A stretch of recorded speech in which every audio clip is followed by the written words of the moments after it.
Change around the world is driven by exciting new research on how the brain works and how people learn. We stand on the brink of a technological revolution that will fundamentally alter the way we live, we work, and relate to one another. In its scale, scope, and complexity, the transformation will be unlike anything humankind has experienced before. To prepare for this very new phase of industry, it is necessary for all of us to prepare and educate ourselves today. For this, we have amidst us Professor M. Pant.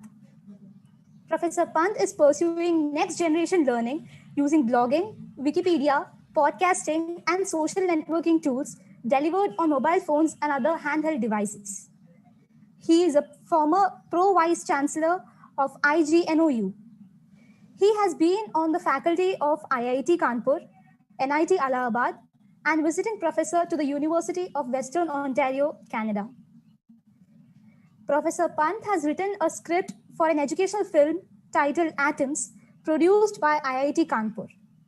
The film won International Cup of Rome Award and subsequently the National Award for the Best Educational Film of the year 1974. It is such a pleasure to have you here, sir. On behalf of the entire DBIT family, I welcome you and I give the stage to you, sir. Over to you. So thank you very much for those kind words of introduction. And your own preface is very interesting because it shows that you're very aware and alert to what we should be doing.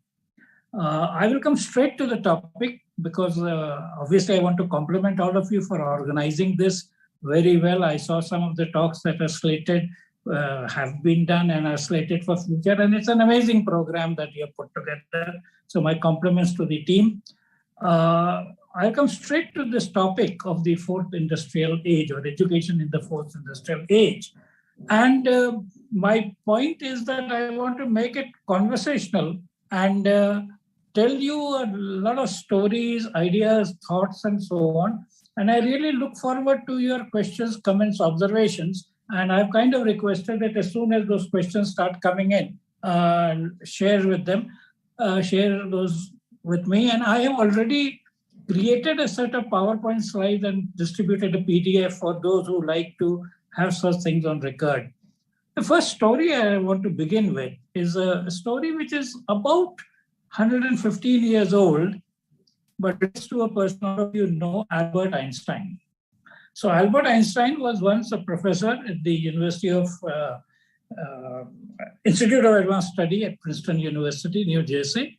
And when it was time for exam, like we are having exam time now, and this is something like the year 1906 or so, and there were obviously no computers, no photocopiers, nothing. And what professors did was they would write the question paper by hand, give it to the teaching assistant would get it typed, etc., and then distribute it to the students, collect it, bring it back, and so on. And teaching assistants, as many of you know, your own friends and seniors might have become teaching assistants for some time in their career in the US. They're knowledgeable people. So he looked at this question paper and he thought Einstein is becoming senile. He went to, Professor, these are the same questions you gave to the same students last year. How can you do that? How can you repeat an entire question paper? And Einstein is said to have looked at that, smiled, and said, yes, you are right. The questions are the same, but the answers have changed. And this is the important point, which the lady in the introductory remarks also said. We are going through a tremendous amount of change. The questions are still the same. What should be taught? How should it be taught? Where should it be taught? By whom should it be taught? How do we assess? Is it relevant for it? And these are exactly still the same as when I started teaching in an engineering college 60 years ago, or I was to teach in IIT 50 years ago. The questions are the same. The answers have changed. And this is the topic of theme of what I'm going to talk about today. So what has changed?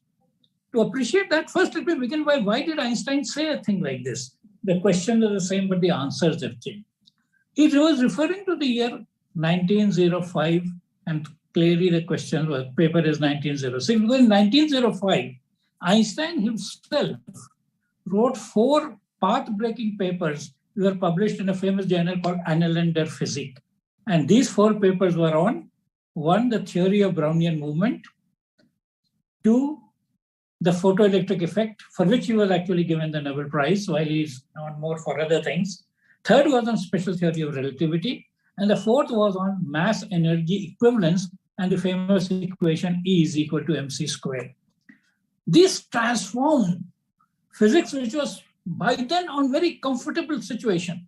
See, about 300 years before that, people like Isaac Newton had kind of understood the mechanical nature of the world and the forces that drive the world, and especially the force of gravitation and Newton's laws of motion, and so on and so forth, with some calculus thrown in and so on and so forth. And then later on, people like Maxwell, Faraday, all these people talked about electricity.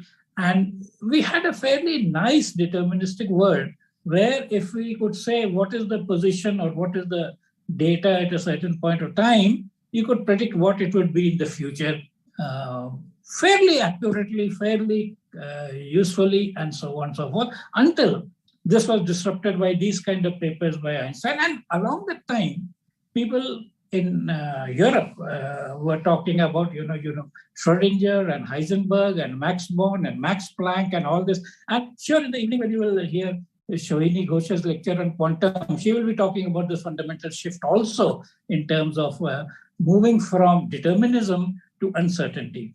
And she says very nicely, this uncertainty should not be seen as a deficiency or as a bug in the language of computer thing, but should be seen as a feature of the world. And I really tell you that that lecture is going to be very fantastic and interesting, not only about quantum technologies, but about the thought processes itself. So what is new now? What has changed? And much of it is before your eyes. And this is part of it is the title of this talk also, the 4th industrial age.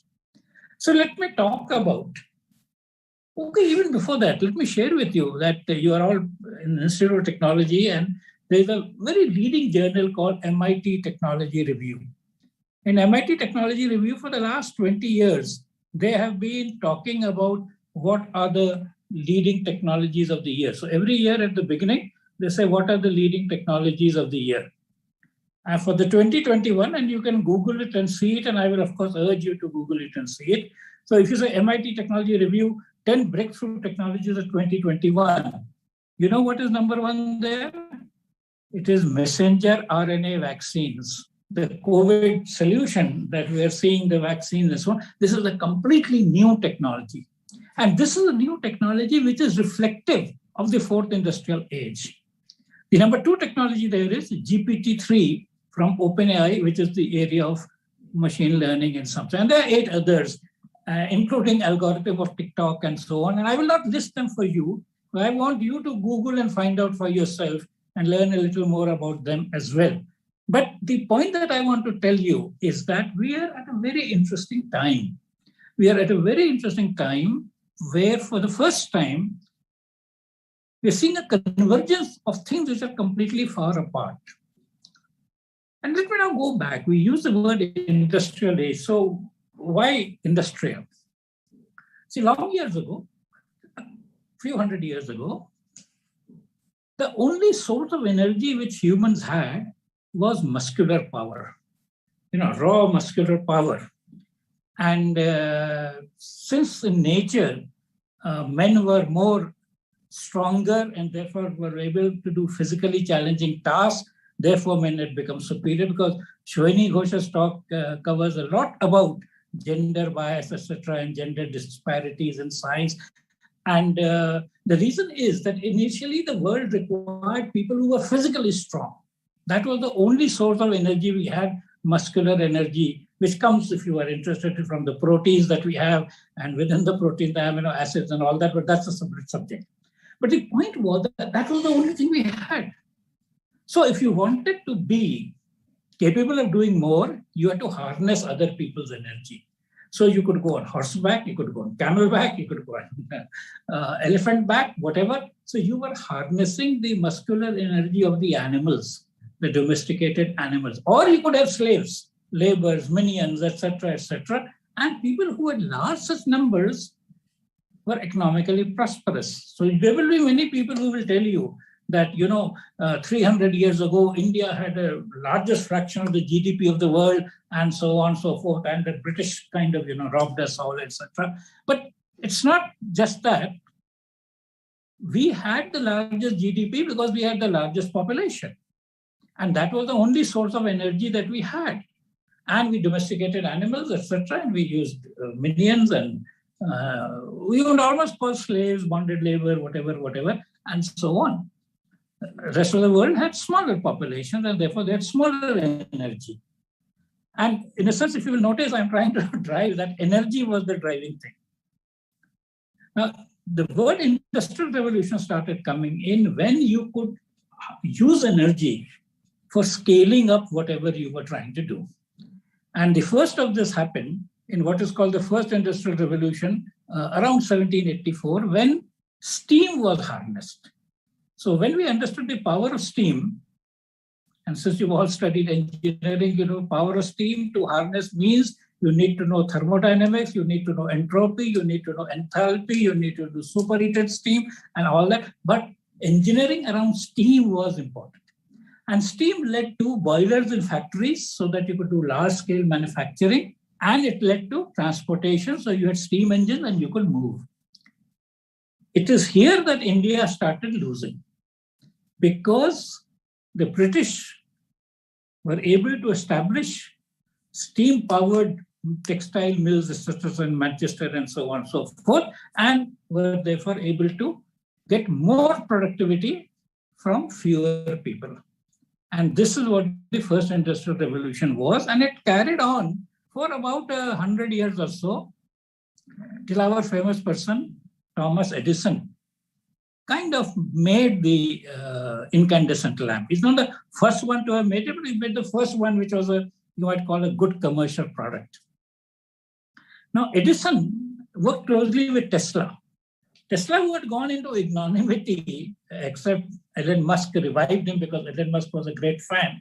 And many of you know the only place you came across Tesla was as a unit of magnetism. Magnetic field were measured in Oersted or Tesla and so on. Now, the point here was that when Edison kind of designed this lamp, it occurred to him that how will people light a lamp? Now, till then, the only model of electricity was batteries and Leclanche cell and this and that and so on, not lithium-ion battery, etc. So it was a very challenging thing. So he came up with the idea that I must generate electricity and distribute electricity in order for people to be able to use the bulbs at home. And I'm saying this because for young people, it is very important. Very often we get fascinated with one idea, but don't look at the total picture. If you want to be an entrepreneur or a leader, like Thomas Edison was, you have to do that. So he did not limit, there is no electricity, what do I do? He created a company to generate and distribute electricity. And that is where the fallout with Tesla was on, which should be AC or DC or whatever and so on. But it was not only that. He did not limit that government is not doing anything and FDI is not coming. He created the company, went out to investors and sold his idea. And here again, there was a difference between Edison and Tesla. Tesla was so enamored of his engineering and physics that he would tell the audience all about the physics of how this will happen. Edison would simply say, if you invest $10 today, you will make a lot of money in the future. And investors poured in. The Edison Electric Company came in, later on became GE. Even today, GE is running strong, and many of you might be aspiring to get a job with GE, etc. And this is what was called the second industrial revolution. It happened around 1870. Electricity started doing many things, which it so far done either purely mechanically or with steam. There was a third force, oil. There were already oil companies which are extracting oil, but relatively in the market, if there is no competition, you tend to be lax. So they were very happy. They did not do much. You all know about distillation of crude, etc. But they were happy making kerosene. Easy to make, easy to distribute. It was called lamp oil. There was enough consumption, and they were quite happy. But when Edison's electric bulbs started coming, they realized this lamp oil won't go. Lamps will all become electric. And then they started working harder. So they started working on petrol, on diesel, on petrol engine, diesel engine, and therefore, in what is called the second industrial revolution, from about early 19th century onwards, it was a great time because you had steam and you had mechanical thing and you had petrol and diesel and electricity and so on. This was probably one of the fastest growing periods, economic growth in the past. And that is when all these countries benefited, and those who did not adopt the industrial practices were left behind. This is called the second industrial revolution. Third industrial revolution is when electricity further transcended into electronics. And what we mean by electronics is when we had valves and diodes and triodes and transistors and so on, and all of you have studied these kind of rectifier circuits, LCR circuits, oscillators and so on, and transistors and computers and so on and so forth. This is what the third industrial revolution was about.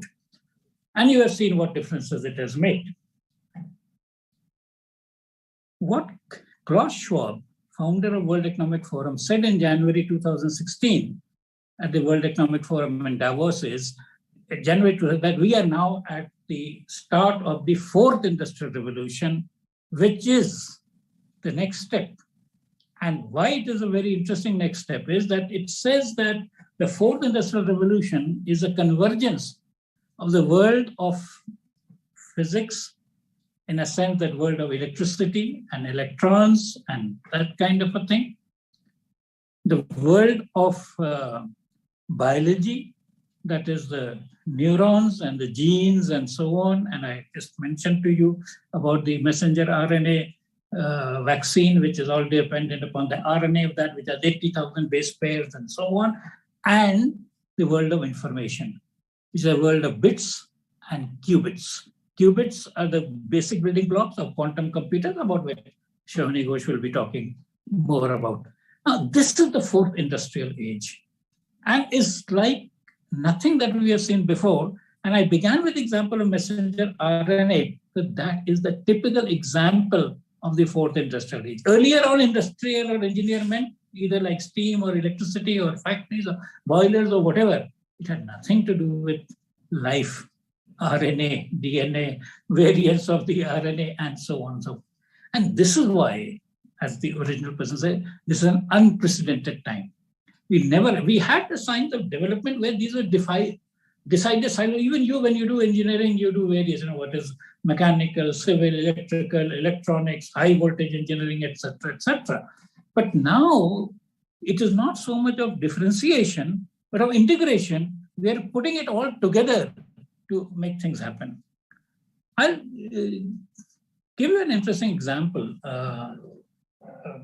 I hope none of you fall ill or whatever, but you heard that there is a technique called MRI, magnetic resonance imaging, which is used very often, especially if somebody is to be looked at for cancerous thing, etc., etc. So X-rays, 100 years ago, could look at bones which are hard, etc., but could not look at soft tissues.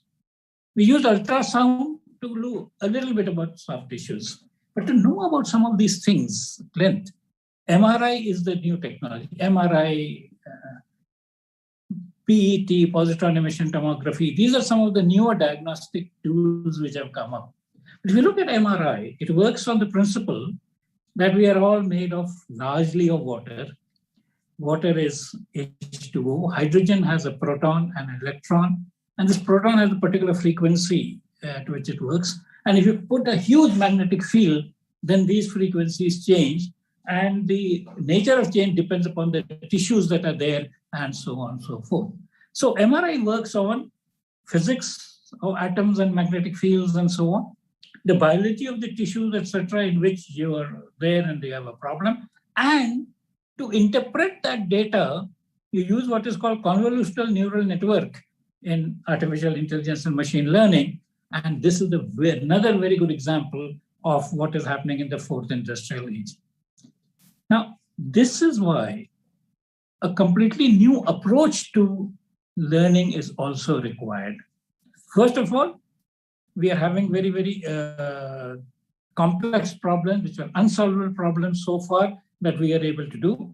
But in order to do that, you have to look at some of these new approaches. And one of the major approach is to forget the boundaries between them. I have no hesitation in saying, for example, people of my generation, we knew everything about physics and maths and so on, and we knew how electrons work in magnetic field, electric field, all kinds of things. We had no idea how humans work.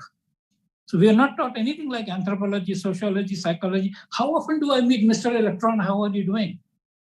But I meet humans all the time. And eventually humans are made out of electrons. But it's a very complex process.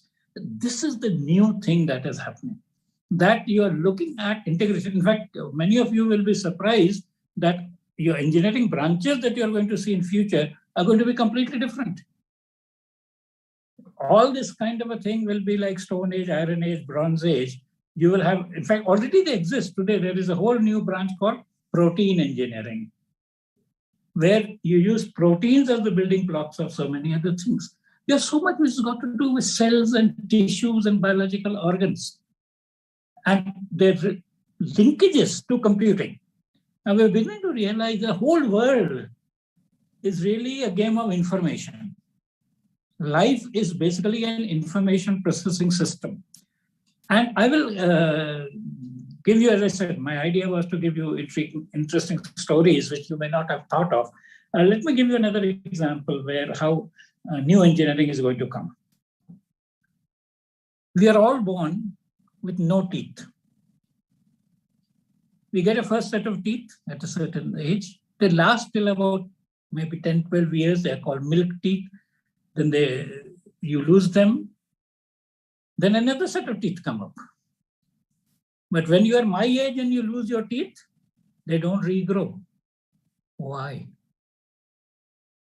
This is a very interesting thing.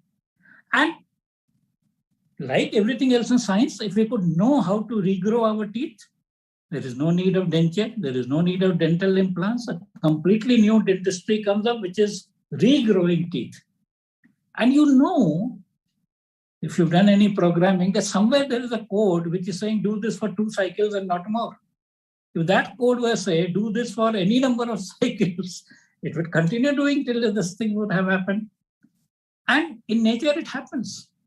Apparently, lizards have teeth, they drop teeth, they get new teeth. Alligators have teeth, they drop teeth, they get new teeth.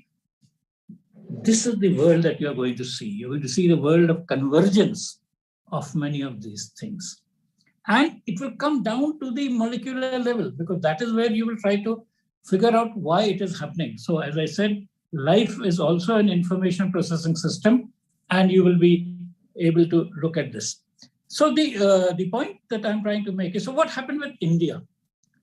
In the first industrial revolution, India got impoverished because we were very good with, as I said, handwork, lots of people working together, high level coordination. We had all kinds of Dhaka muslin, this, that, amazing kind of things. But when the industrialization happened in the first industrial revolution, we lost out. In the second, we further lost out. But in the third industrial revolution, we got some bit of regaining, because people like you who went to doing IT and computer and so on are, in a sense, ready for the third industrial age.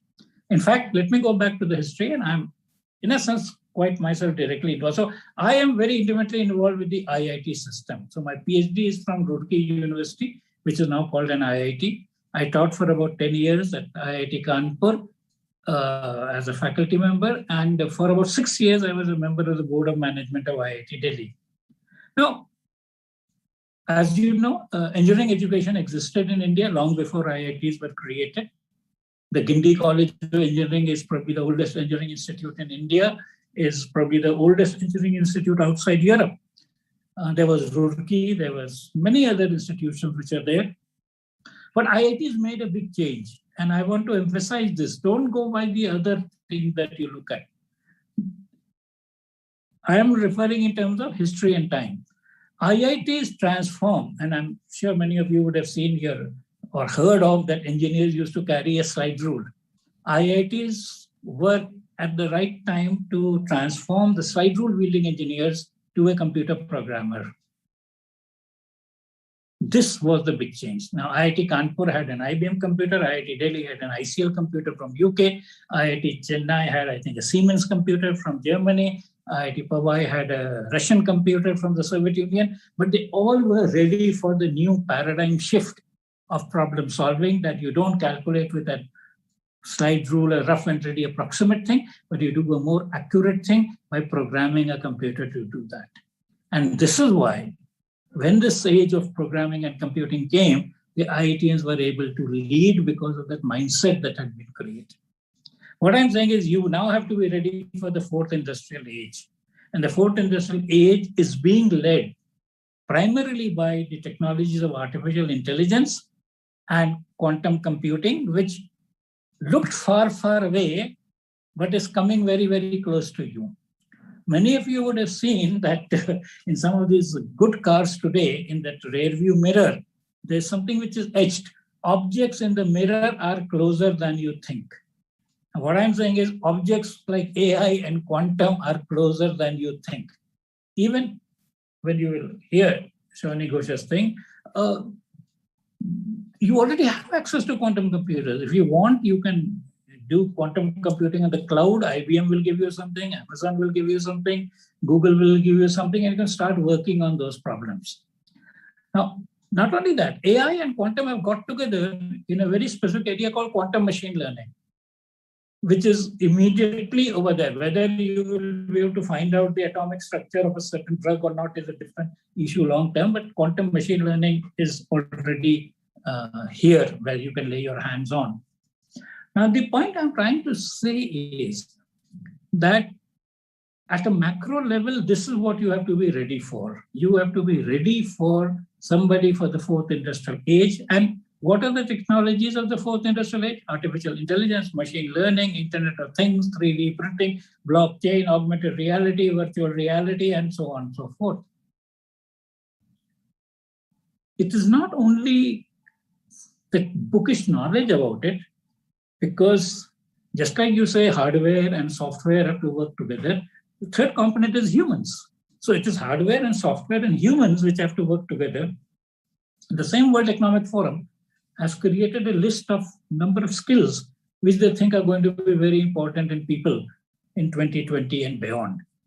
The first one is complex problem solving skill. This was number one in 2015. It is number one in 2020. Then we have critical thinking, creative thinking, coordinating with others, people management, service orientation, decision-making, judgment and decision-making, negotiation skills, cognitive flexibility. And there are people who also say that computational thinking is very important. And Elon Musk says thinking from first principles is very important. Now, this is all very, very important. Now, it won't happen just like that. These are things which have to be learned, pursued, and acquired in depth. So if you don't really know, and I have this very famous thing which I have been saying for a number of years, if you can only be taught, if you can only do what you have been taught how to do, then you'll be replaced by a piece of software or by a robot, even if it was sensors in motion.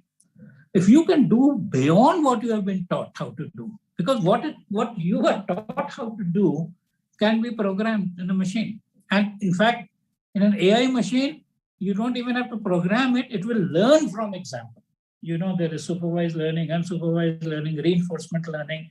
And you've heard of that Go software, AlphaGo, where he defeated the human champion. And then they created AlphaGo Zero, which was not even trained. It learned by reinforcement learning.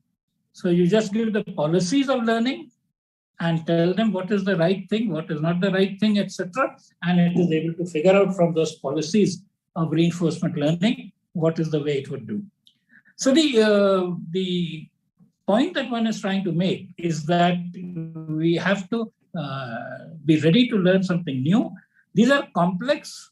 You have to be good in maths. It may be, for those of you who don't like maths, you have to do a very urgent correction because it is fundamental to it. Let me even begin. We are in what is called the knowledge economy. And since all of you are from engineering backgrounds, let us assume, I will write an equation for you. I will just orally say that. So let us say W is the wealth that you have.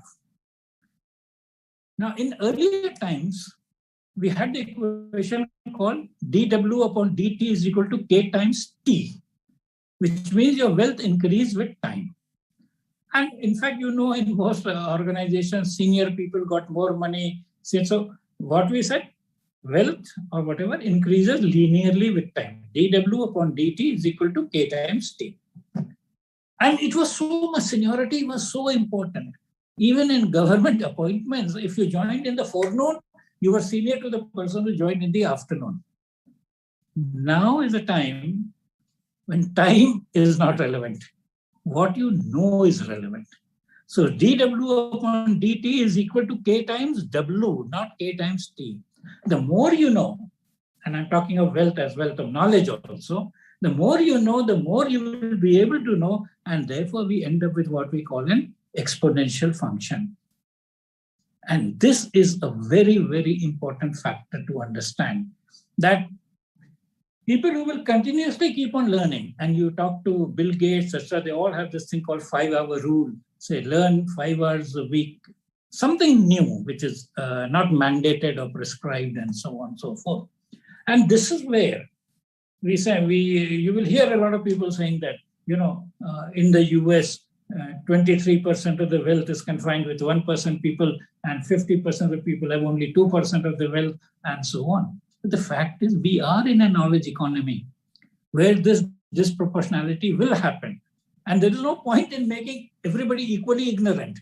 That is one, well, probably that. So you will have to create for yourself something where you continuously learn and transform that new knowledge into something which is useful and therefore commercially interesting. So just like Einstein had that equation, E is equal to mc squared, where he talked about energy and mass equivalence. We now have knowledge and wealth equivalence. That equation is not written, but the general principle that in the future it is knowledge which gives rise to wealth is important. And you know this today, that it is patents which are converted into wealth. When you look at a company or buying a company or looking at the valuation of a company, you try to ask how many patents does it have, and so on and so forth. So how should I now put? Are there any questions? I'm quite happy to respond to questions if there are any questions. Hello.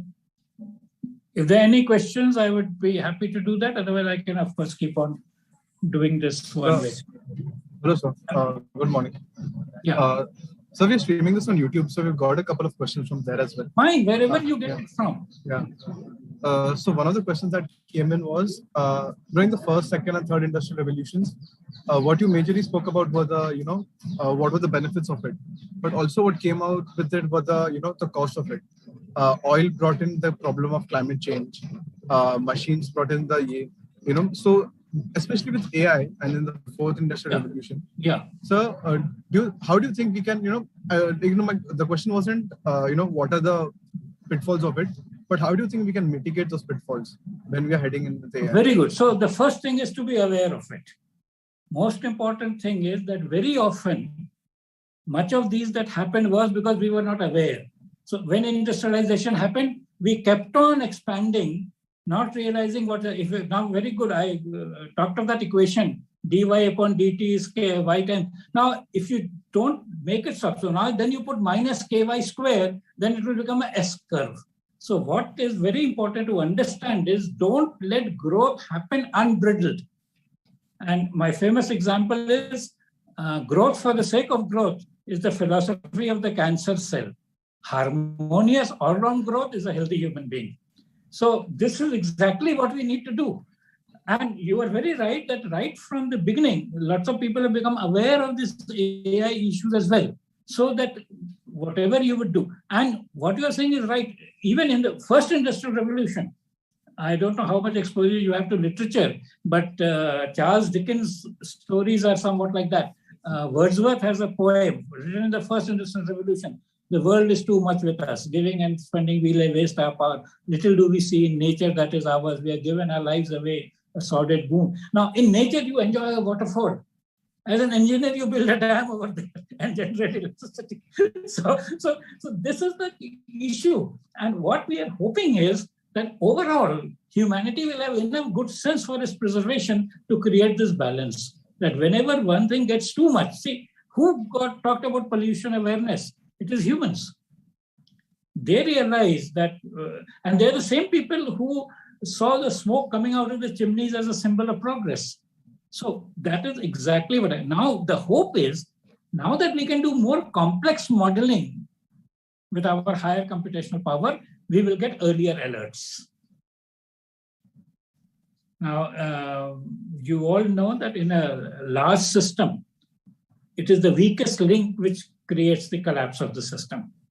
And if we can look at the weakest link and be aware of that and monitor that, it will lead to this thing. So the general hope is that overall, there is, let us say, even if we look at this story, there can be so many ways in which you could have perished, but humanity as a whole survived. It is the dinosaurs which perished. They were stronger, they were this thing, but they perished, we survived. So somehow, so far the data shows that overall humanity has a sense of balance to be able to create these corrections. I mean, right from the nuclear thing, see, I was young at the time when the nuclear explosion happened. And Hiroshima and Nagasaki, you know how much destruction it created. But then we created nuclear proliferation treaties, etc. The whole world, except for North Korea, is fairly responsible about nuclear weapons. Similarly, for this kind of viral thing, etc. Also, that is why all the story came about conspiracy theory that the virus got leaked, etc. So biological warfare, there are treaties to say that we won't do this because nerve gas has been known for a long time. So many things have been known for a long time. So it is expected, and this time it has happened. Proactively, people are talking of regulating AI. So for example, you know that while in China, they're using it ruthlessly, in the US, you cannot use face recognition by the police. So the whole idea is that somehow this will happen. Any other comment, question?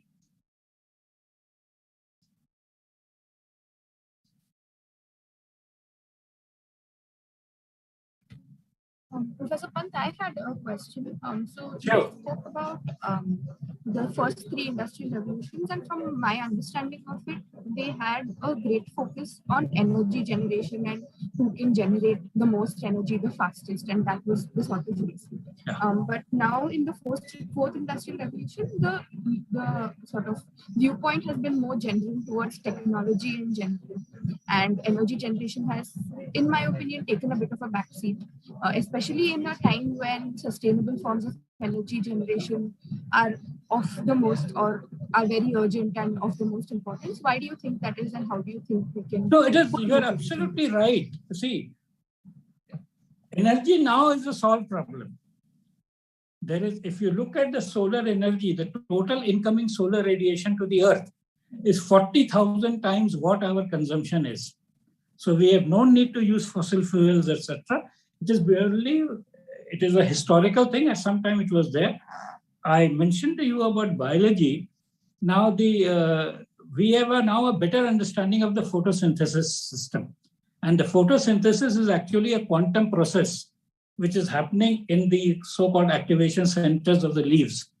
And now the future model of solar energy is going to be harvesting. It is called, in fact, solar harvesting, light harvesting, where you will reproduce the phenomena that is happening in the leaves to generate. Because what the leaves do is carbon dioxide, water, light, which is the photons, and give you glucose C6H12O6 plus O2.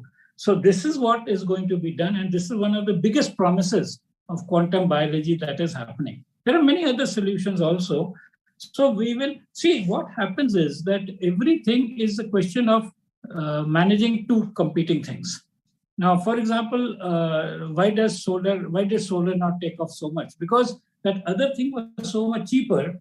The cost of solar was so much higher that although the technology was known, it was viable. We are talking of a new generation of solar technologies, which will. Yeah. Okay. So the other important point about the fourth industrial age, and you have rightly caught that idea, the focus is shifting from energy to information. So we are now looking everything through the lens of information. And if you are that kind of person, you will be wondering that black hole is where all information is lost, and people are looking at black hole and wormholes for information and so on. So the focus now is information. We are seeing ourselves as information processing machines. The all world, see, Shakespeare had said all the world's a stage and the women and the players. We will say all the world's an information processing, and we are only data. So, and that is why data science has come up. The word data science has come up to transcend all other sciences. So before this term came up, I was a physicist. What did I care for? Things which are sense in physics. Mass, volume, charge, density, etc., etc. Anything which had no physical meaning was not part of physicist thing. And on that, I did various manipulation, theory, measurement, and so on. The chemist looked at the chemical part. What is the chemical bond length? What is the bond energy? Is it ionic bond, covalent bond? What kind of bond, polymer, etc., etc.? Anything which it didn't have chemistry was not involved. Same thing with the geologist. He will look at millions of years, etc., and so on. And this is how all of them use data. They use the same equations, same formula, same mathematics, same early range of computers, but in the domain of bother. Data science says, let me see patterns in the data. I will then decide what it is. So it doesn't begin with whether it is mass or charge or whatever. He said, let me look at patterns and then, oh, this is a nose. This is a face, this is an eye, this is a thought, this is an emotion. I will figure that out later on. So this is how it is becoming. And we are now looking at, in a sense, the information view of the world and how information is stored, carried, transformed, etc. And how it is secured. You all know cybersecurity is another great area. We are putting there, but is safe. And safe for how long? Now, if you are, let's say I have data about you from your birth to your growing to be old, and in the meantime, technologies change. You've already seen this, for example, if you recall, I'm sure you must have seen, I began with punch cards for data, then paper tape, magnetic tape, floppy disk, 8-inch floppy disk, 5-inch floppy disk, 3-hour floppy disk, USB. Now, if my data is stored in punch cards, I can't use it anymore. Almost, I mean, practically, unless there is a special funding from some historical archive fellow to do that. So this is what is very interesting thing. So how do you create data? And this is a very interesting part for, see, at one level, we look at crypto for safe data. The other part is, I want to keep data which people 50 years later can read, which was possible. Books written in 1888, etc., we can read. But data that you create in 2010 will not be readable in 2035. So you have to create another standard that data can be read by posterity. And not only posterity. What is very interesting, and I've not even touched upon it, one of the things of the fourth industrial age is going to be a very long life. We were all used to, when I was born, the life expectancy was 30 years. Today, there are 70, 80 years is all around us.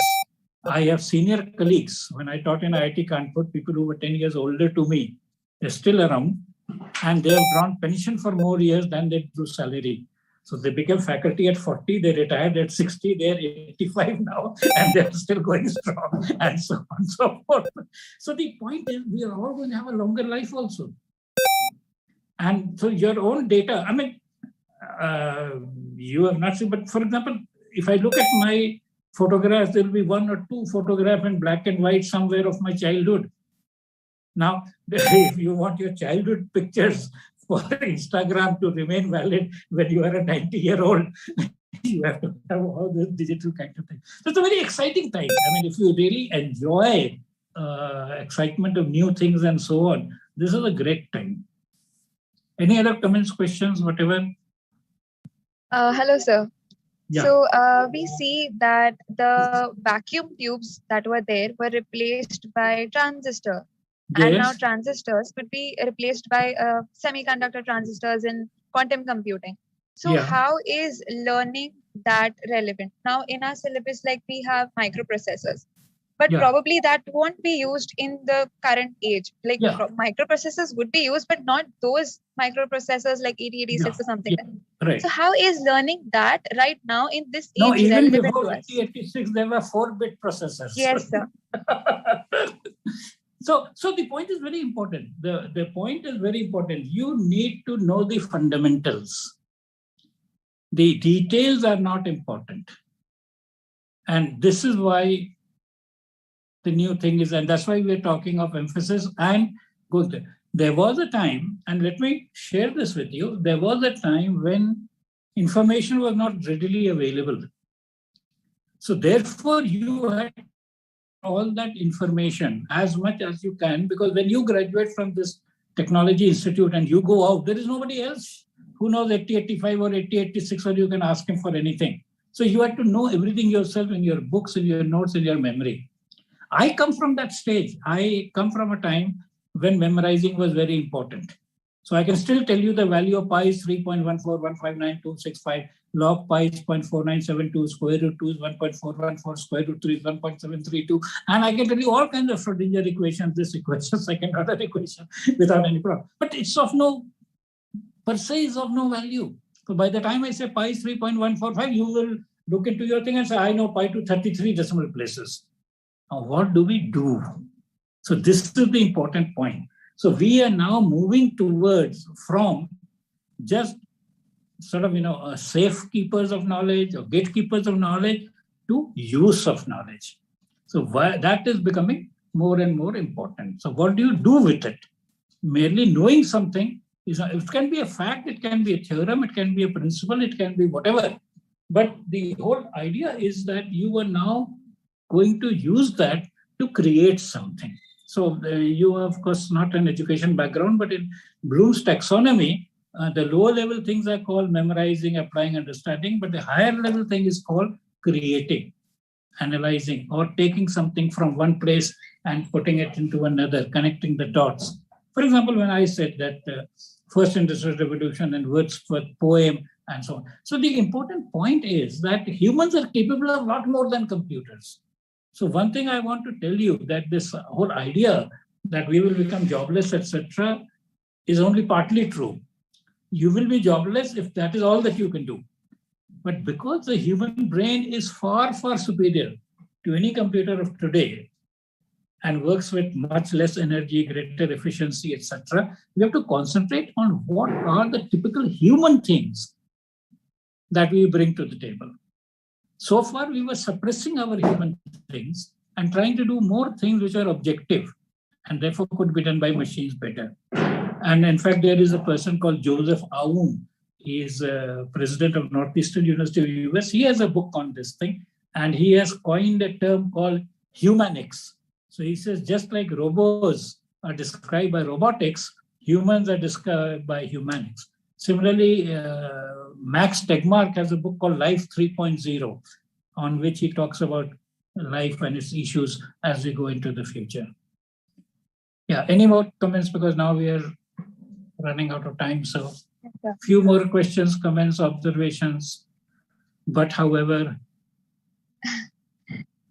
So, sir, being a student, now we know that there is a lot of information, and it is also upon us to how we start learning them, start accessing those information. And as you said, we are not robots. Like in AI, they just learn by themselves through types of learnings. Yeah. And now we have to use different ways.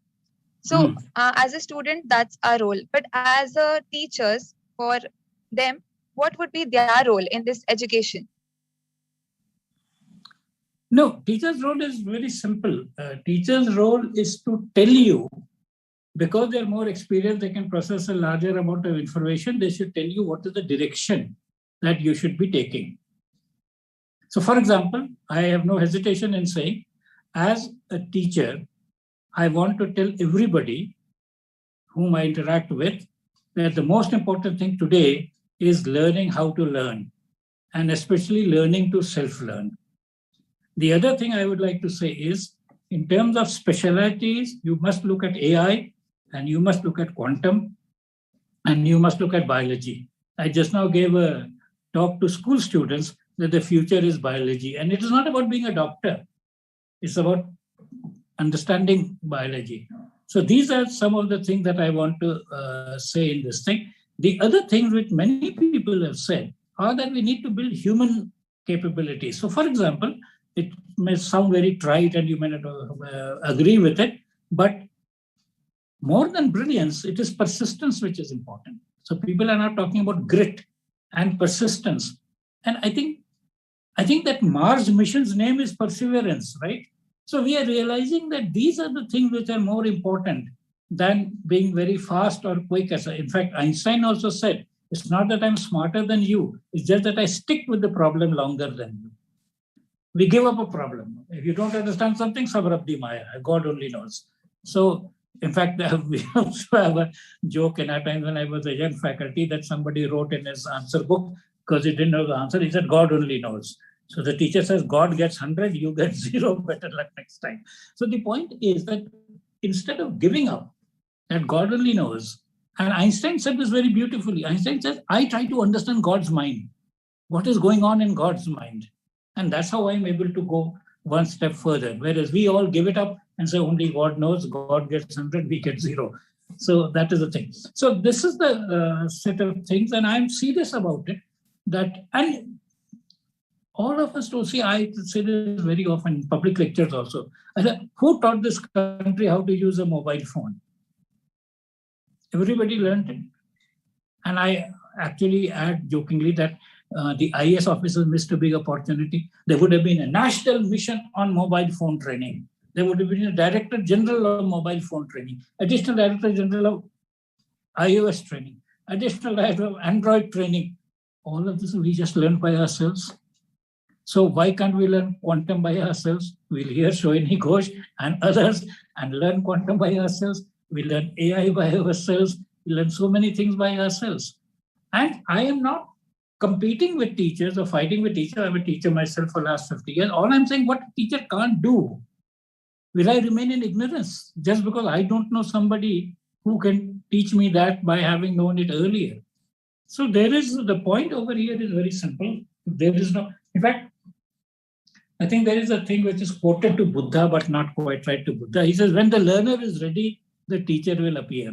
A very famous quotation attributed to Buddha, but somewhere I read that there is no authentic proof of that. So when the learner is ready, the teacher will appear. What does it mean? It means that when you are ready and willing to go through the challenges of overcoming your barriers to the knowledge, one can do that. And there are techniques also. Barbara Oakley has a very good MOOC called Learning How to Learn. So many other people have. I also created a course on learning to self-learn and so on. And in conclusion, I could also like to say, I'm happy to take a couple of questions, but since you asked what should we, the other very interesting thing is something which is buried in the Constitution of India. In the Constitution of India, there is one Article 51AH under the Directive Principles, where it says it is the duty of every citizen to develop a scientific temper, a spirit of inquiry, and reform. This is what it is about. It was mistaken. The scientific establishment has all kinds of science mailers want you to learn science. No, you don't have to learn science. You have to have the scientific approach, which every child has. So you have to have curiosity, wonder, excitement, open to new ideas, and so on and so forth.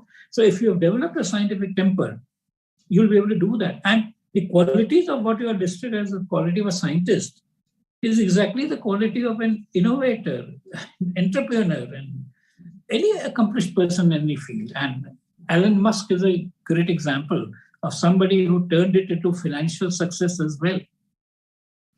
So this is where it is. Any more quick questions, comments? And feel free to send me a WhatsApp or an email. I have one of the slides there is my contact details, and it is very easy, mmpant@gmail.com, and Twitter I'm at mmpant. You can send me a WhatsApp message, or you can ask the organizers where is my contact. Sure, sir. We'll put that in our chat box and also send it to all our contacts, so they may contact you for the questions or whatever they have. Yeah. So, as you said, Barbara Oakley is learning how to learn. So I've read a bit about that. Yeah. And you also mentioned that you also have a model for learning. So what is that? Yeah. No, I am a great WhatsApp promoter.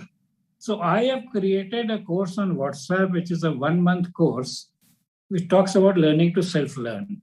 It has 20 sessions of about 1 hour each, run on WhatsApp.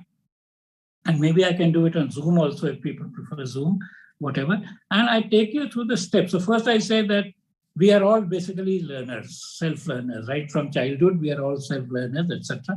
Then I've talked about examples of self-learners who have learned by themselves. Then I've talked about some of these techniques of self-learning approaches. So many of you might have heard of Tony Buzan at one time had something called mind maps. So they are used to. So we draw flowcharts, etc., but mind maps is how things happen. So I have a set of, you might call it a set of 20 lectures on learning to self-learn. So that is the kind of thing. It can be accessed, or you can ask me, etc., and so on. Just one very specific question that while reading the PDF I found. So you mentioned about personalization of learning. Yeah. In what capacity do you see AI doing that, and how is it done at scale? Like, for example, in this conversation, I can ask you a question very personally, and with your broad range of knowledge, you're giving us all this information. Yeah. How is that done through AI, and how can it be done on scale? Okay, so firstly, that is the killer application of AI. The killer application of AI is going to be the personalization of learning, because no teacher is able to personalize in real sense. And how does it done? I will tell you the principles. If we look at our approaches to learning, they can be classified in 2-3 categories. One is, how do you cognitively process the learning? So there are some people who are you should say apprentice type learner. You have to give them a lot of examples, show them this thing. When you've given them 20 examples, then they're figured out. Another set of people, you give them the principle, they've figured out everything. So now don't bore telling that same thing again and again, once with a cat and a dog, once with this and this, etc. I've understood the principle. They are inductive learners. Then there are deductive learners. They see 2-3 things, they can find the pattern. And then there are some exploratory learners. They are able to figure out just like that. Many of you must have seen people, you've given them any device, they've never seen it before, but they're able to put together. So these are different types of learners. The other is the sensory response. Some people are textual learners. They can read text and find it better. They don't just give me the written pages, I will do it. Some people are auditory learners. They want somebody to tell that as auditory, and they are able to learn. Some are visual learners. Some are more animation-oriented learners. Some are kinesthetic learners. They like to keep on singing, dancing while they are learning. If you kept them like this, they won't be able to learn because they're kinesthetic learners. And then there's the social interaction. Some are individual loners. You put them in a group. I have seen very often, you put a social media, they will not make one comment on the social media at all. So they're individual. Others are every half a thing they are saying, yes, and this, they're social oriented. Now, when you use AI to identify, so what it does is AI lets you play around and then identify, okay, you are the person who doesn't post anything on the network. You are the one you are looking only at the videos, you're not reading any text. Now it has understood what you are. It gives you more and more content of the type that you are happy with. This no teacher can do. In fact, I remember once I was part of one big project where we were trying to do this. So we created the whole software part of it. Then we thought, to make it practical, let us get a professor to come in. So we got a professor of marketing. We thought marketing is a very popular topic. So if we create a personalized course on marketing, it will be a big hit. So we got the professor, explained to him half a day exactly what it is happening, and then said, so can you do something?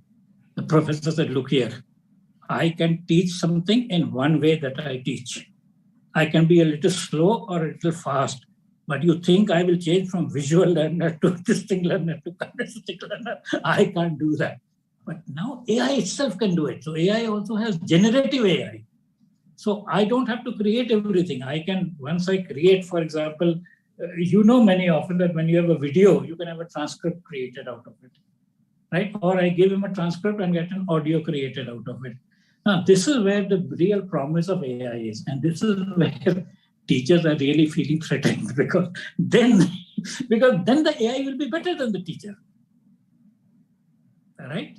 And I have coined a phrase for it called AI and edge supremacy. So you must have heard of quantum supremacy, which Google announced in October 2019, etc., that they can do something which is much better than what any classical computer can do. Their chip was Sycamore, and they had the thing and so on. And then China also said they have achieved quantum supremacy. I have talked of this phrase called AI and edge supremacy, when an AI with an educator will be able to do better than what a traditional educator can do with traditional technology. Okay? Can I ask a question? Yes. Yeah. Good morning, sir. I'm Pratibha from faculty from Don Bosco. And what do you teach? What is the department subject? Recently, I'm teaching basic electrical engineering, but I've taught neural networks and fuzzy logic. Very good. Yeah. So there is a brigade which says that AI is only a hype. And is that because of a fear psychosis? There was something like this when computers came in and the general public thought that there AI has gone through this. See, what happens is that whenever anything new happens, there are people who oppose it because they don't like anything new. Then there are people who look at it and then they imagine huge possibilities. And then that also gets a little unexpected, and therefore there is so AI had this. So when AI was first, and since you have done your neural network, fuzzy logic, etc., so when AI was first formulated in 1958 Dartmouth College Conference, there was a huge expectation from AI. They thought that this will, and many of them they thought can be done by, student assistant during the summer project. They will be able to solve a problem which still has not been solved. So neural networks began with a simple thing, right? One thing, perceptron and so on and so forth. One perceptron. Yeah. Yes. But then they suddenly realized that no practical problems can be solved with it. So even people who had done their MTech in neural networks were forced to teach database because AI had not caught on. So the point is that there is an unreasonable expectation sometimes. But what has happened is, and in fact, there was that in the initial ages of AI, the only funding was from the government. There was no private people funding it. And the big promise was, and I will share the story with you, big promise in US was that machine translation was considered very important. Why? Because they thought with automatic machine translation, they will be able to translate all the Russian documents into English without much effort. Now, when that didn't happen, the defense withdrew the financial support. And there's a very famous Lighthill report which said nothing reasonable will come in a reasonable time. The second innings of AI came when it moved from the original rule-based system, etc., and trying to model how humans think and heuristics and so on, forward chaining, backward chaining, to data-driven. They said, forget the human. We look at the data and look at patterns in data. And there were three things which happened. One was we had better processors. So the chips that were used for graphic, etc., could become better. Then they had the better neural network model with larger number of layers. And there was a theorem there called universal approximation theorem, which said that a certain kind of things, given enough nodes and given enough layers in a node, will get a better answer. It is somewhat like Fourier theorem. It doesn't tell you exactly what the coefficients are, but any periodic function can be written as a number of sine and cosine functions. The universal approximation theorem says that for many problems, you can approximate with a neural network, and it will get better and better when this thing happens. So there were a lot of people who gave up on neural work at the time, but people like Jeff Hinton and so on, they continued with it. But today we are seeing the success of it. Now, obviously, not everything can be solved. But in future, we are going to see quantum machine learning as being able to help those neural networks, which are large number of parameters. Now, if you've seen GPT-3, etc., they're being trained with trillions of parameters and so on and so forth. So there is a part of it is hype, part of it is hope. See, hype, I see very often people show product of AI. Even if you look at it, it is actually database search. to the ordinary person, he doesn't realize that this is just a database search. There is no AI in it. There is no learning algorithm in it, and so on and so forth. Now, Thomas Mitchell has very well defined what is a learning algorithm. So he said a learning algorithm for a given task T with performance measure P is such that the performance measure P improves with experience E. If this is not happening, it is just a database search with more and more data or whatever.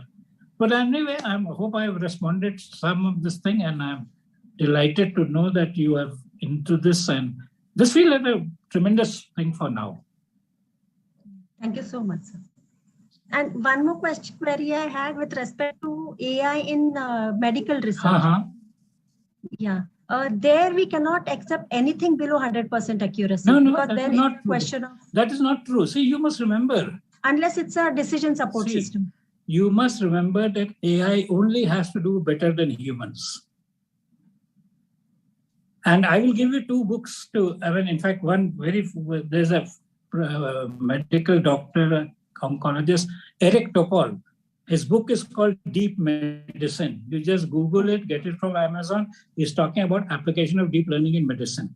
So if the doctor human error rate is 80% and my AI is also around that, then it is perfectly acceptable. And there is nothing where a human thing is 100% right. If you look at the data, the number of deaths and wrong treatments by doctors, wrong diagnosis is enormous. Doctors, in fact, that is why doctors ask you to sign a legal agreement absolving them for all responsibilities, etc. when you go for serious surgery, etc. Consent form bhar ke dena padega. If they were so sure of themselves, why would they ask for a consent form? So you look at the data of the error rates of doctors and misdiagnosis and so on. See, the problem of medicine is very interesting. It's a pure mathematical problem. Every deviation from normal that you see can come from a number of causes. Everything that happens to any part of your body can give number of symptoms. You have to match which is the core set of symptoms which explains these things.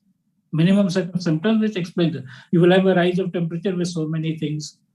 You will have ESR rate going with so many things. You will have something else going with so many things. So it's a pure mathematical problem of identifying what is the minimum set of things which will explain these. So you understand it's like two sets and you have to see what is the minimum intersection which does that. But see this book called Deep Medicine by Eric Topol. He also has another very interesting book which is not so much AI. He says the patient will see you now. So in most cases it is written the doctor will see you now. But his book is called The Patient Will See You Now, where he says a lot of your data and all the things will be done by the mobile phone. You will have it. You just go to your doctor with all the data and say, do you understand this data better than I do? Oh, interesting. You're right to the extent that somebody who talked about see, the IBM Watson was considered of great application to medicine and had early success. But as more and more things came in, they are a little disappointed with IBM Watson. But this is a hype and hope issue that happens. Thank you. How many have read The Black Swan? So Yes, it's a very interesting book about similar things, that things which we don't expect happen and so on. Actually, we are falling short of time. We would love to have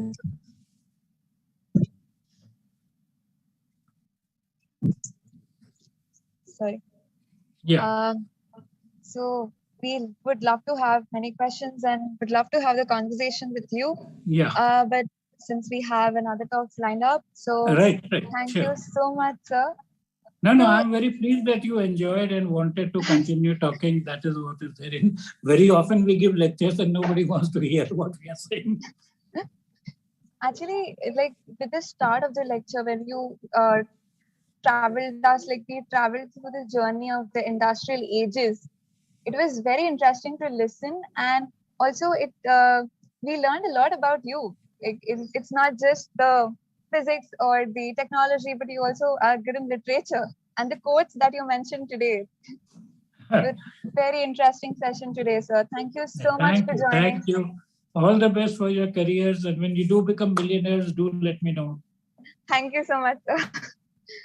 So I would like to tell the audience that we will share the PDF and you have the contact of Mr. Pant. You can contact him. You can join his WhatsApp learning sessions. And so see you there maybe. Okay. Thank you so much, sir. Right. Bye-bye.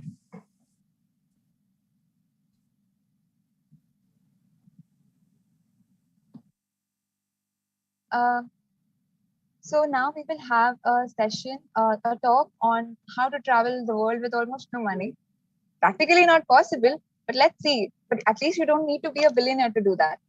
So let's see what is there, and we will join at 12 on this YouTube page. Thank you so much.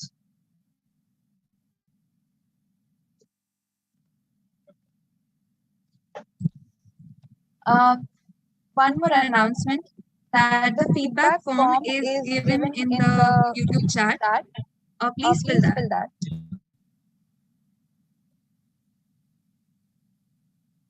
And also it will be there on the Zoom chat.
Pika-pee, Pikachu.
Pikachu.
Matterpod.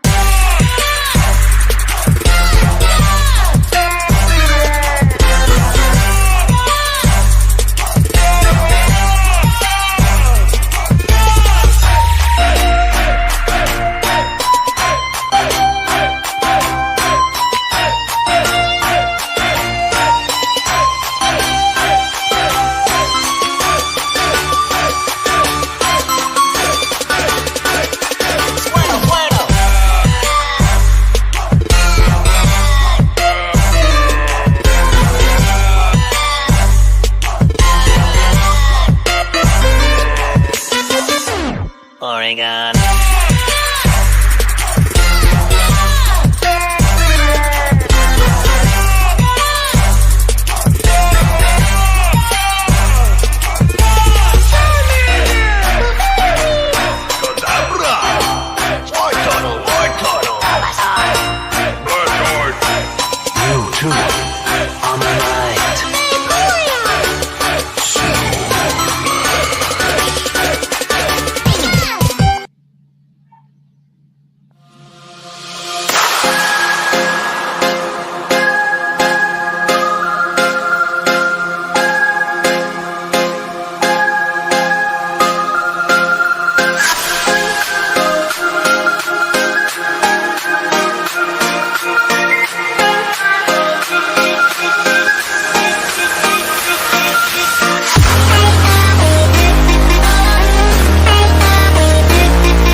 Hello, good afternoon, everyone.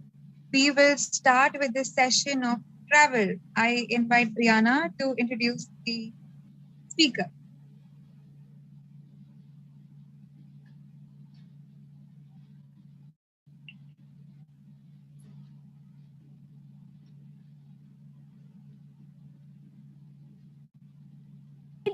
In your 80s. Ask any 20-year-old about their dreams. One of the most common one is to travel the world. 20 years down the line, you ask the very same person about their bucket list, about their dreams. Definitely, some alterations would be made. With time, people change, people grow. But one of the most common ones to be eliminated from what they had in their 20s is to travel the world. A very common misconception is that one of the most required element or required resource to travel is money. To burst this bubble, we have with us Mr. Saurabh Gupta. Now, Mr. Gupta has the most unique introduction that I have given for, amongst all the introductions I have given for the facilitators that are being part of Colosseum 2021. With no fancy degrees, no fancy work experience, he dropped out of college to work at a very young age. Cinema, his passion, inspired him to travel the world. He sold his company in 2019 to travel full-time. He is a solo budget traveler who believes in sustainable tourism. Till now, he has solo traveled to 17 countries on 5 continents. He runs a travel blog at anindiantraveler.com. With that being said, let's now bounce on to how to travel the world with absolutely no money. Well, now that doesn't sound practically possible, but at least you don't need to be a billionaire to do that. To hear more on this, I give it over to Mr. Saurabh Gupta. Over to you, sir.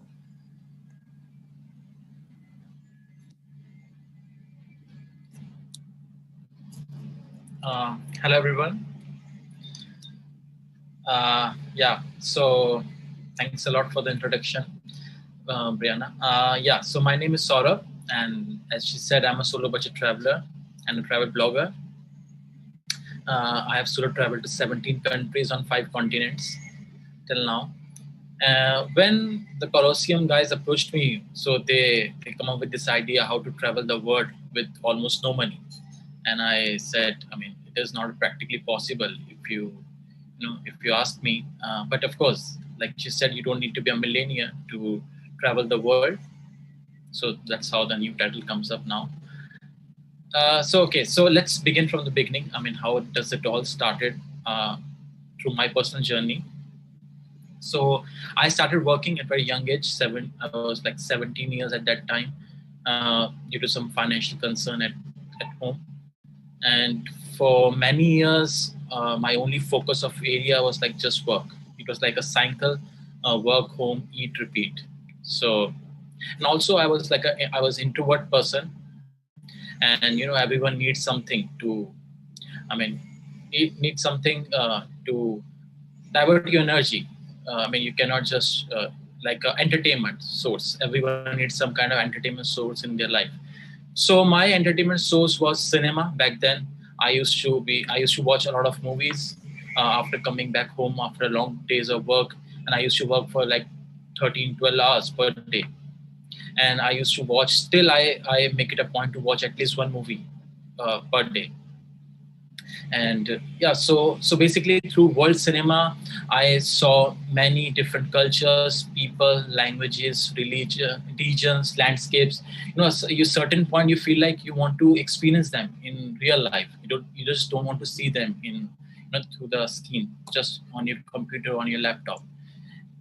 So at one point I decided, when I have the resources, when I say, okay, let's start traveling. So I decided to travel solo, and you can say since then I was bitten by the travel bug. But you can say cinema is the reason why I started traveling, because this is how it all started. And for the same reason, I attended the Cannes Film Festival. If you can slide to the next, Saloni. So I traveled to Cannes Film Festival, and which I really wanted to do, because as I told you, I was big cinephile back then, and it was a really interesting experience for me. And after Cannes Film Festival, I also went to US to volunteer at Sundance Film Festival. It was my solo trip to US. If you can slide, Saloni. So after, so I even volunteered at Sundance Film Festival, which is one of the prestigious film festivals in the world. And it was my first volunteer experience. I did volunteering later also during my travels, but it was my first volunteer experience abroad. So it was really a learning experience, how to work in a team, how to, like how does it feel like to volunteer abroad? It is not a working. I was not earning from this work, so it is different from many people go to Western countries to work, but this is like a different sort of experience because I was basically volunteering. So yeah, so it really really learned from this experience. So if I talk about my first solo trip abroad, it was my first solo trip abroad was to Netherlands, which still I clearly remembers the. I mean, it is still very fresh in my mind because I mean, you cannot forget your first traveling experience, and that is to solo. So yeah, Saloni, if you can slide over to next. Yeah. So so so I remember when I was planning my first solo trip, uh, I was very obsessed with everything. I wanted to plan every details. How would I go from plan A to plan B to from point A to point B to point C. Like I wanted to plan everything because I would be lying if I'd say I was not nervous because it's my first solo trip. I mean anywhere in the world. So I planned every step of the way, like from where how to go, how to do this, like a complete itinerary. So when I reached Amsterdam, so my first stop from Mumbai, I catch the flight from Mumbai to Amsterdam, and when I reached Amsterdam airport, and yeah, I mean I was looking like it's like surreal, you know. I was there, like my first solo trip. I was very anxious, but but I was excited also because I was really because I knew my day I already planned. So I say, okay, now I mean let's get going. So when I exit the airport, I still remember it was like freezing cold because I went there in the month of February, which is January. February is very cold in Europe. The people who have been there, I'm sure they will agree. It was really freezing cold, and I was living in Mumbai at that point around 12 to 13 years. I was living in Mumbai for 13 years, and I never left Mumbai in all those years, hardly just one or two occasions to travel in India to visit someone. So, I mean, I even forget how does it cold weather felt like. I was born in North India, but for many years I have not experienced that kind of weather. So I still remember the experience that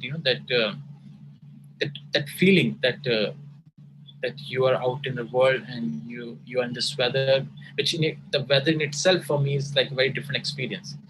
And during my initial trips, I remember I used to experience like every day I used to experience things which I've never seen done in my life.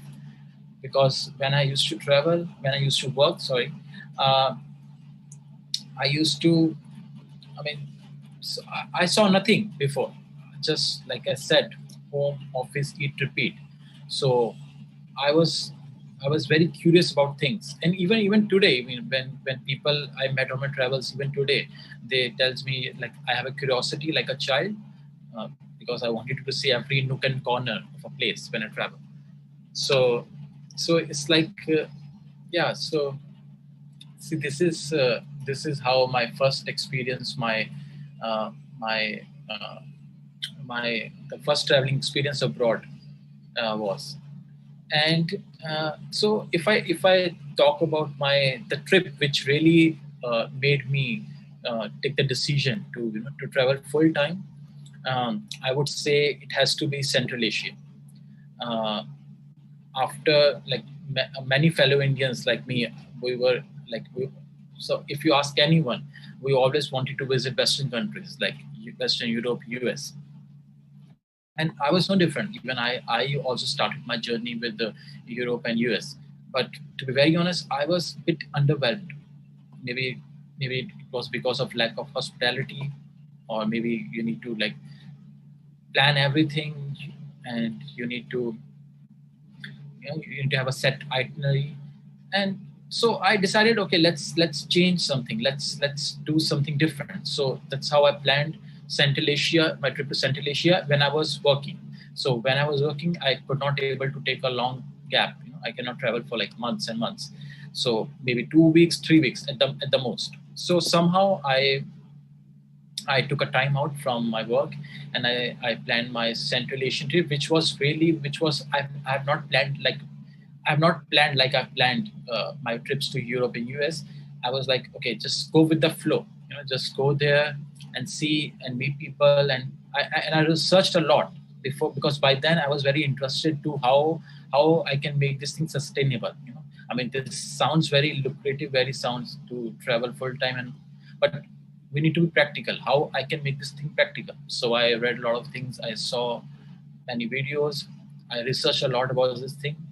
Then I planned my journey to Central Asia, and so first time I tried there hitchhiking, and I tried couch surfing in Central Asia, which was really a really different experience for me. And the thing which I felt, which I don't want to do, it was in my mind that I want to travel this full time, but I don't want this to be a temporary thing. Many people I wanted to see whether I am suitable to this. Is it really something which I really like? I mean, because if it's a temporary thing, it will go away because after certain trips. But after my first solo trip, my second solo trip, my third solo trip to US, then I planned my fourth solo trip to Central Asia. And in that trip, I really enjoyed. I really enjoyed myself. I feel like a better version of myself, which I really like. When everyone has their own personalities, their own things, but we always see it makes me feel alive, you can say, and also it makes the best out of me. It takes me, it brings out the best. It brings out the best out of me, which was really which I really enjoyed. So my trip to Central Asia, I was talking about Saloni. If you can switch to So this was my trip to Central Asia. This picture is from Kyrgyzstan. This is where actually this picture was clicked by my host, my couchsurfing host. So that trip really changed my perspective about many things, and I became really sure. Now I can do this. I can make it possible, and I can. It is not a temporary thing, which I really wanted to know, because I don't want to regret this afterwards. So the trip to Central Asia was really really changed the perspective. And then since I love writing and I love traveling, so I thought about clubbing all these two things, and that's how I started my travel blog, which is IndianTraveler.com, to share my experiences. And till now, I have solo traveled to Western Europe, Central Asia, US, East Africa, South America, and of course India. And recently I have returned from my solo trip to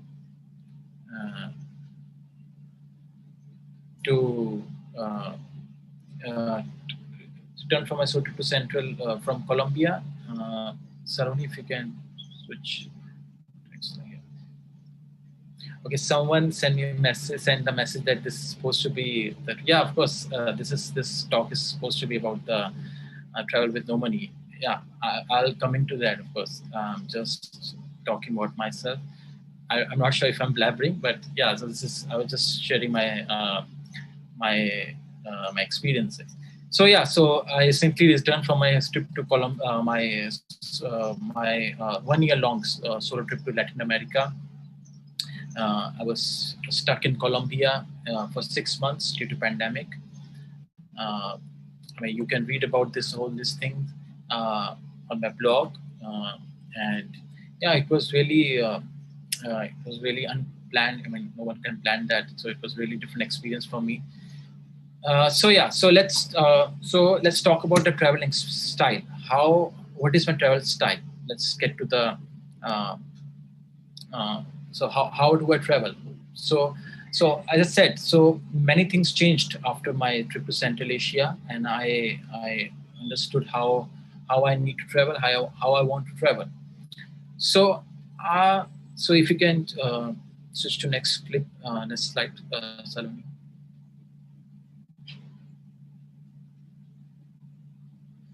Yeah. So.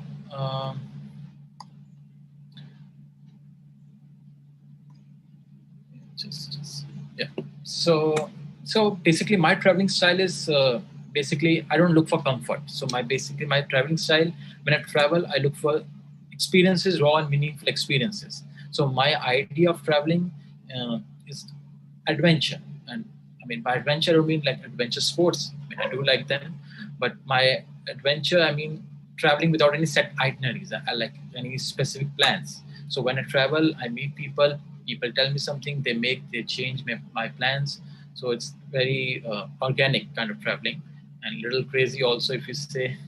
And also I like to experience local cultures, meeting new people, and yeah, and also which I'm really focusing on my recent trips to acquire new skills, because I think skills can go really long way. And so I always try to learn something on my, because every country, every place has something new to offer, and I always try to learn new skills, learn something from people, and yeah, and I whenever I go, I always try to bring positivity, because I mean in the world we already have so much negativity around. So I mean I really believe that we travelers are messengers of peace. So I always try to abide by that. And yeah, so this is, I mean, this pictures is from my experience, my volunteer experience in Africa, where I worked in a organization. It was an environmental organization where I worked to basically about to teach children, basically children, young people about global warming and how planting trees can really help them. So it was one of the best volunteer experiences of my travels. And yeah, I get to interact with many people, many children, and it was a privilege to volunteer there. Okay, so now let's talk about the travel hacks. I mean, which I'm sure many would. This, which is the whole point of this talk. Uh, how we can travel. I mean, how we can make it sustainable. So yeah, so let's talk about travel hacks. Saloni, if you can slide to. Okay, so for traveling, I mean, if we break it down, I mean, what we need for traveling, we need three things: food, accommodation, and transportation. So basically, this is the main expense where we can, where the where the uh, where the where we spend the money during traveling. So if I talk about food, I mean, if you know how to cook and you can learn, I mean, it's not a rocket science. So you can save a lot if you cook your own food, and which I always do. If you cook your food, you can compare the even if it's like win-win situation, because you're cooking your food, it is more hygienic, it is more budget friendly, and I mean you cannot eat food outside every day. I mean if you're traveling long term, this is one of the reasons which was an issue for me, because if I'm traveling long term, I mean anyone, they cannot eat outside food every day. I mean, it's not just not budget friendly, and even it's not hygienic. You are you are bound to get you are bound to get ill. So yeah, so for food, this is the option which I use. And second, we need accommodation. So accommodation, there are several options. Uh, for example, you can use a tent. You can tent somewhere, and again, like so I'm talking about if traveling is your prime passion, it is not just a cool thing to do. So this is the thing, if you are really interested in, if you really wanted to travel, you this is your passion. This is not just Instagram thing, or just to like of course there's nothing wrong with that, but but this is hacks are for people who want to travel full time, who want to travel for long term, and and to have a sustainable travel.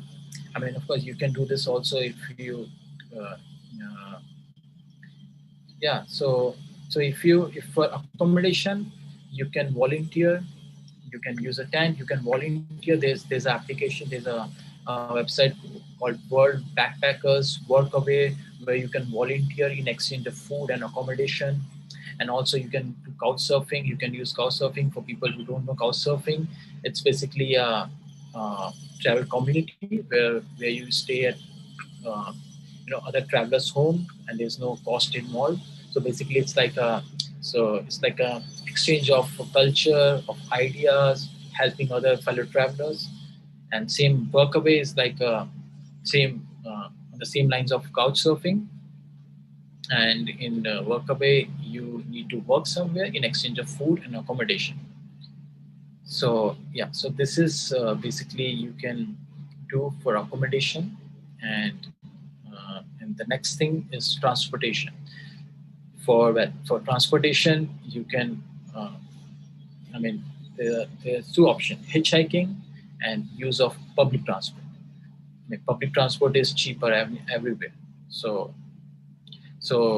and hitchhiking is, but you this is the third option which you can use for transportation. You can do hitchhiking, and you can use public transportation. But hitchhiking is of course free, but so you need to have that kind of patience, and that patience will come if it's your passion. If it's a temporary thing, it won't come. So that's why I said these things are something if it's really you wanted to travel. And I always try to set up daily budget, because I mean these things cannot go cannot always go on your way, because sometimes certain things go different way. Like you try to hitchhike something, it is not possible. You try to find a host, it's not possible. So how do we do that? How we manage that thing? So like I said, the title of this talk is "You don't need to be a millionaire to travel the world," but of course you need some money, and I will be talking about that also, and how we can plan towards that. So I always try to uh, make my daily budget. I always try to make a daily budget. I have a daily budget. Let's say, for example, depending upon the place to place, because some places are expensive, some places are not so expensive. For example, Central Asia, it is not so expensive as compared to, let's say, Latin America. So my daily budget, I always try to keep $10 to $15. If I say when traveling abroad. In India, of course, it's around $10, even less than that. So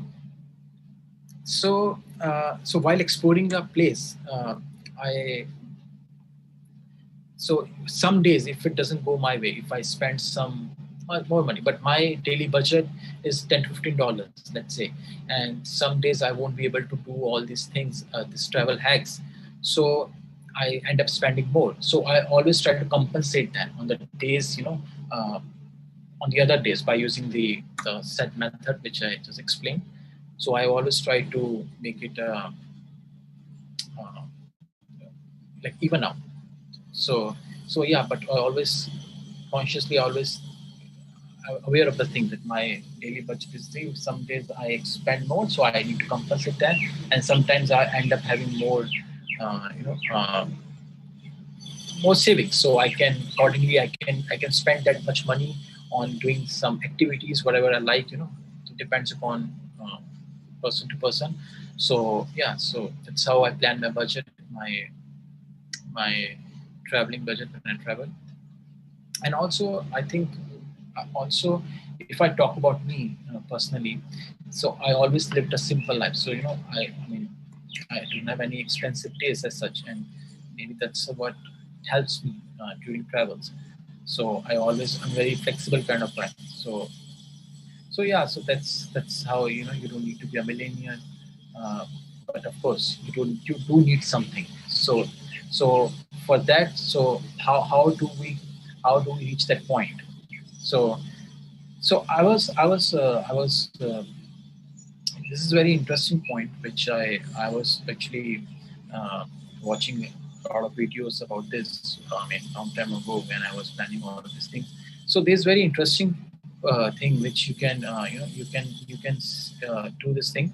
Especially, I would like to say this to people in their 20s, young people basically. Uh, if you have some goal in your life, if you want, it can be anything. It's not just traveling. It can be anything which appeals to you. Because when I was in my 20s, I knew that I cannot do this. My whole life, I want at a certain point, I want to do something which I love. I mean, something which I was not aware at that time what thing is, but I was aware that to do anything in the world, you need money. Without money, of course, you don't need a lot of money, but you need some money to to achieve that goals.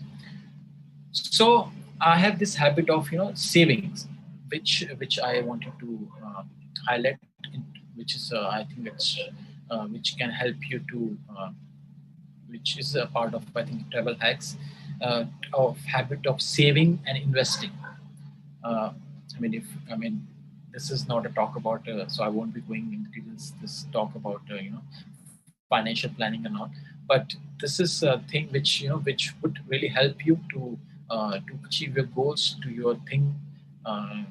Because I always thought like we have one life, so so I always believe in planning and always like a so I don't have to do this whole my life.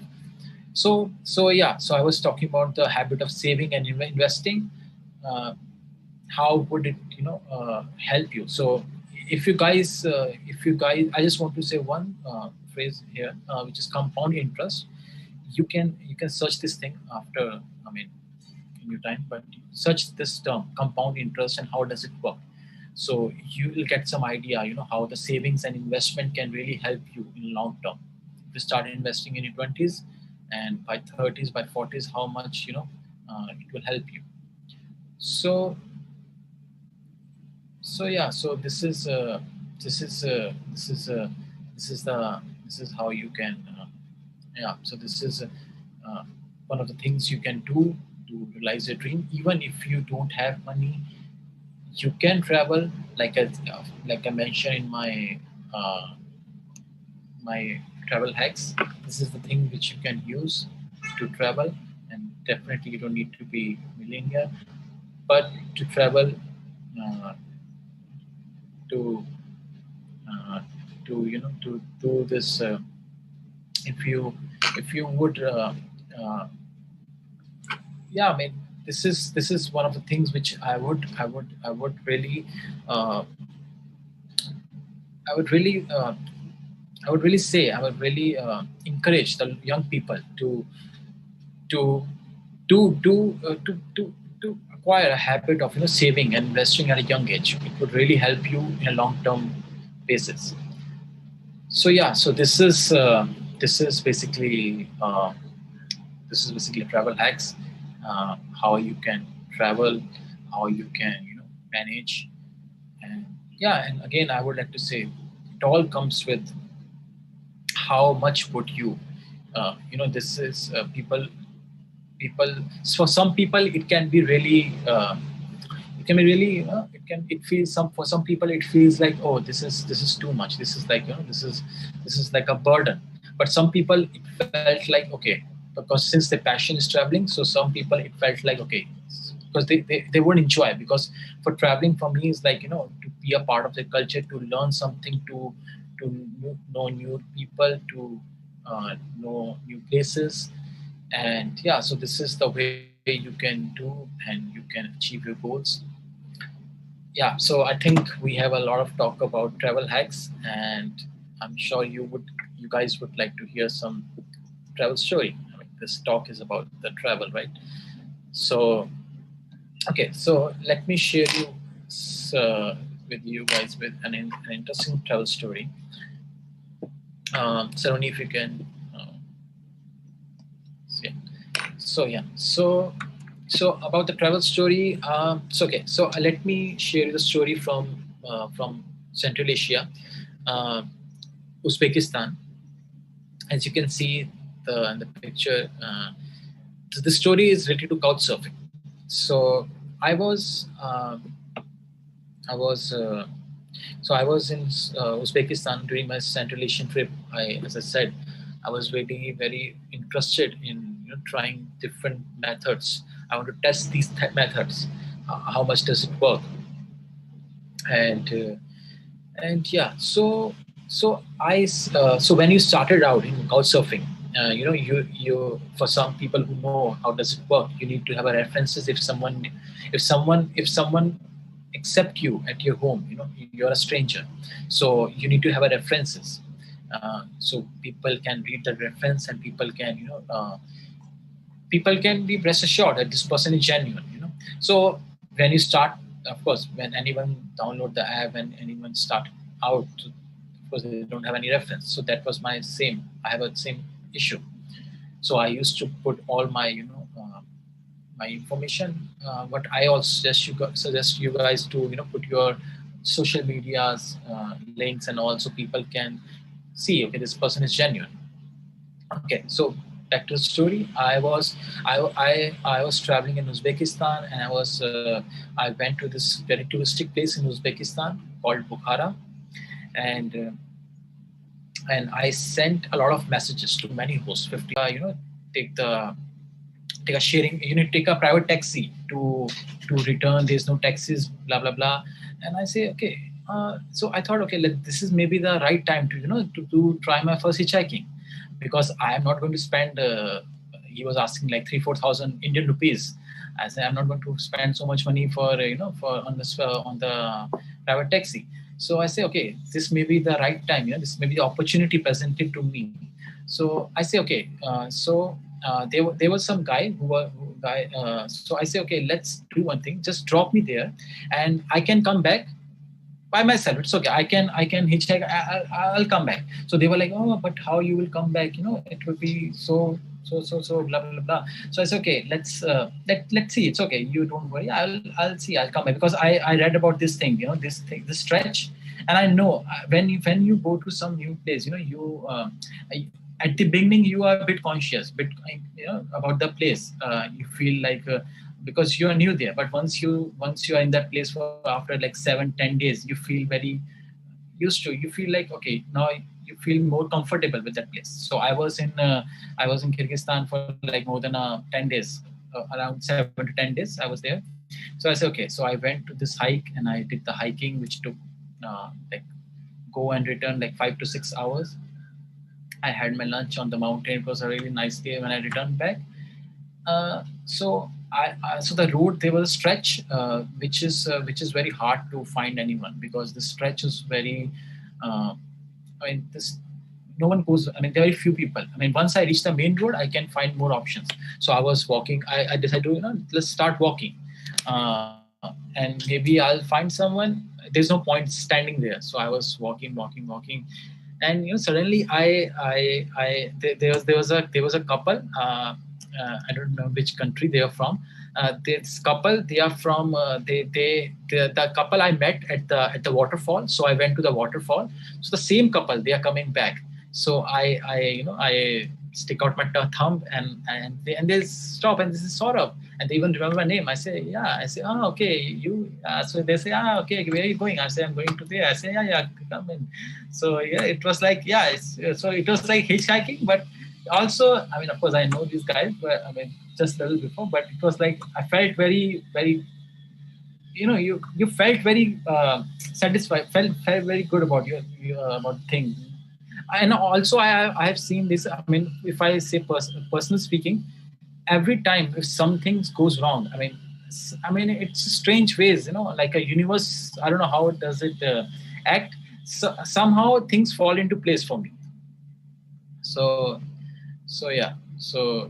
This is the first hitchhiking experience, I would say. Oh, all right. So coming to the trip, it's like solo trip to various countries. It's intimidating, and it's also thrilling. Have you ever regretted any trip or had any bad experiences? Okay. Yeah, of course, I have bad experiences, but I always try to focus on positives. I don't have any bad experience in the sense. So it's very. You asked this question. Okay, let me tell you this thing. I've been to Central Asia. I've been to Africa. I've been to India. I traveled in India. I went to Europe. I went to US. But strangely, the bad experience which I had is the one which I had in Western countries.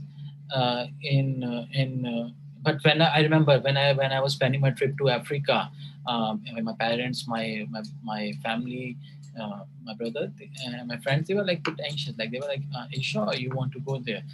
And one of the best, like the experience which I had in Africa, I would say one of the best experiences of my travels. So coming back to the bad experience, I would say it was in the one in France. I would say so. Again, I don't want to stereotype. Not everyone is the same. You cannot stereotype the whole country depending upon action of a certain people. But I feel I went to the accident which is like a racist. So I gone through some racism in France. You don't feel like welcome.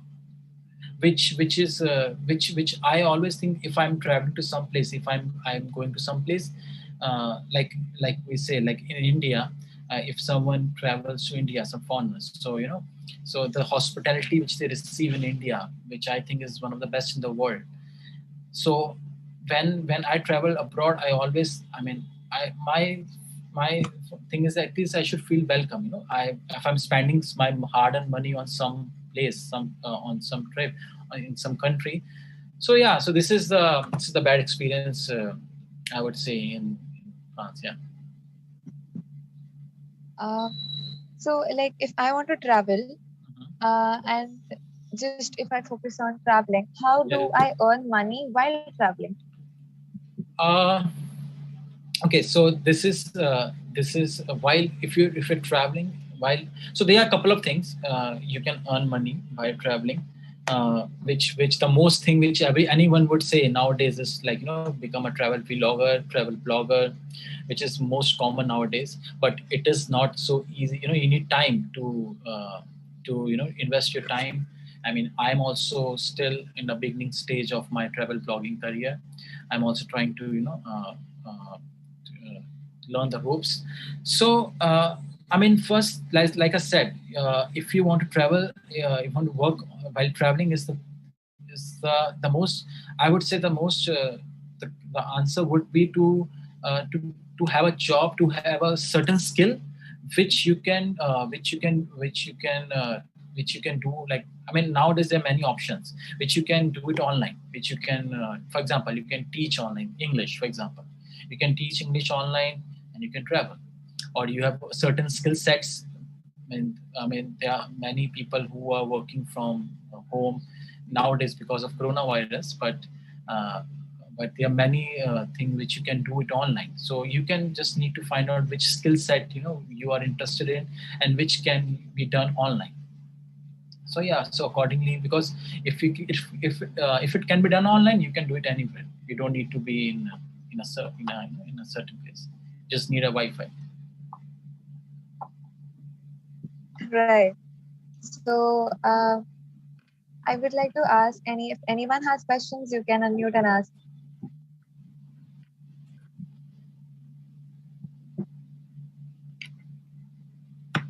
How do you deal with language as a barrier if you are traveling to other country, right, and if language is a barrier? How do you communicate if there is no Google Translator to help you? Okay, so this also depends upon the place. For example, in Central Asia, the biggest language barrier I would say I faced in France, and even it sounds surprising, but in Central Asia where no one speaks English, even I went to certain parts of Central Asia where people even don't know what does it mean by thank you, which is very common, very simple basic English word, which I think most people know. But the thing is, in Central Asia, people are willing to help you, even if they don't speak language. For example, in India, if someone comes to India, if they go to some remote places in India where no one speaks English, people will still try to help because of of the hospitality factor.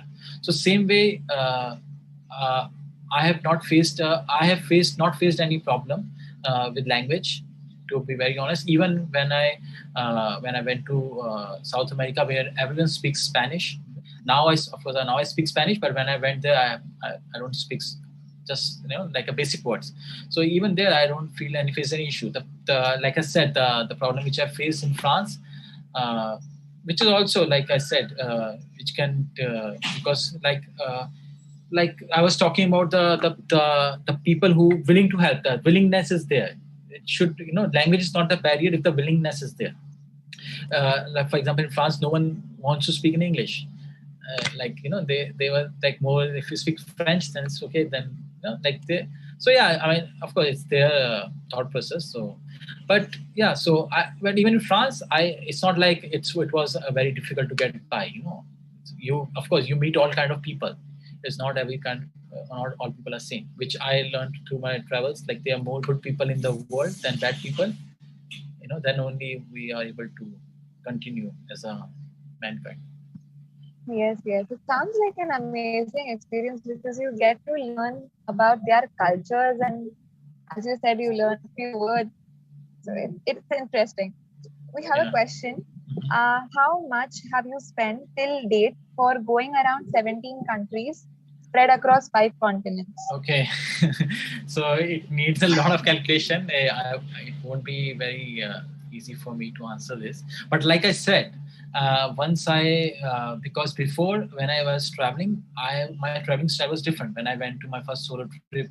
So I would say I was traveling more as a tourist. I have a certain, because I went to Europe for like 8 days. I went to Netherlands and Spain 8 days. So I cannot travel like like I am traveling now. So I was certain. So at that time budget was different because I was working also. So that time budget is not an issue. The time is the issue. Time was the issue. But now time is not the issue. Budget is the issue. So now it's like a road reversal. So now, like I said, now I fixed my budget, my daily budget, which is like $10 to $15.